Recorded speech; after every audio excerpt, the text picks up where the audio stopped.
Right now, sitting in a drawer in your kitchen is an object that was once considered so offensive, so unnatural, that a church leader publicly condemned a woman to death partly for daring to use one at the dinner table.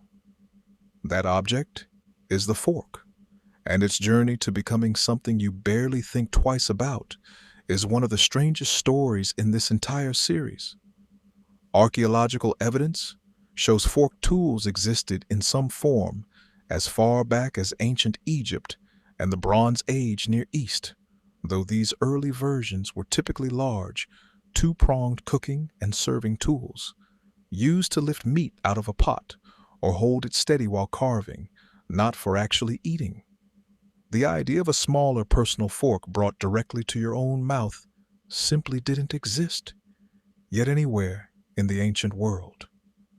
For thousands of years across nearly every civilization on Earth, humans ate primarily with their hands, supplemented by knives for cutting and spoons for liquids. The personal eating fork, something billions of people now use automatically without a second thought, was one of the very last major eating tools to actually be invented. The personal eating fork, as we'd recognize it today, first appeared in the Byzantine Empire, likely around the 4th century, among the wealthy elite of Constantinople. Byzantine court culture placed enormous value on refinement and elaborate dining customs, and a small, personal fork, used to bring food directly to the mouth, fit naturally within that culture of display and sophistication. By the 10th and 11th centuries, Byzantine forks had become an established, if still relatively rare, dining implement among nobility and the wealthy. This is precisely where the fork's dramatic and genuinely strange reputation begins. In 1004, a Byzantine princess named Maria Argyropoulina traveled to Venice to marry into Venetian nobility, bringing with her a small case of personal golden forks, an item that Venetian society had simply never encountered before. Rather than being welcomed as an elegant innovation, the fork was met with genuine horror and suspicion.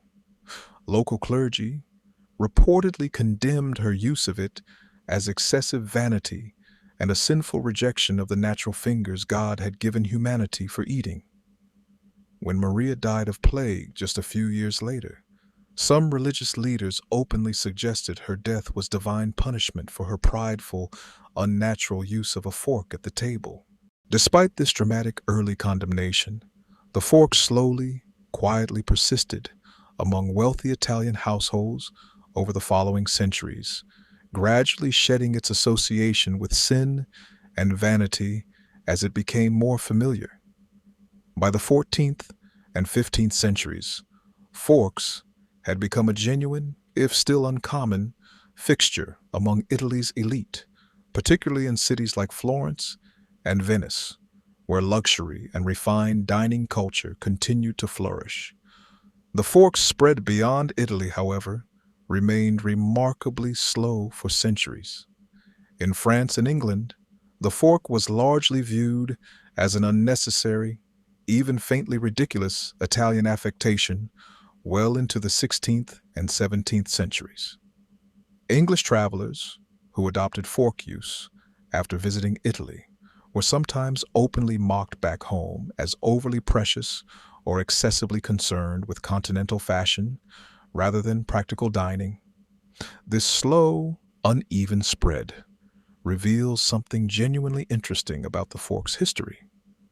Unlike inventions driven by pure necessity, the fork's adoption was shaped almost entirely by shifting cultural attitudes toward manners, refinement, and what counted as properly masculine or acceptable behavior at the dinner table, making it one of history's clearest examples of an object's success depending far more on social perception than practical usefulness alone.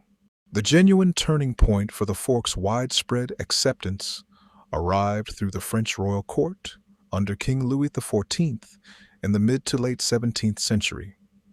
French court culture placed enormous emphasis on elaborate dining etiquette as a visible display of refinement and social status, and the fork gradually became firmly embedded within official French table manners during this period.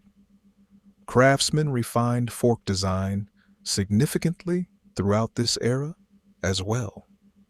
Early forks typically had only two prongs, useful primarily for spearing solid pieces of meat, but genuinely impractical for scooping softer foods like peas or rice.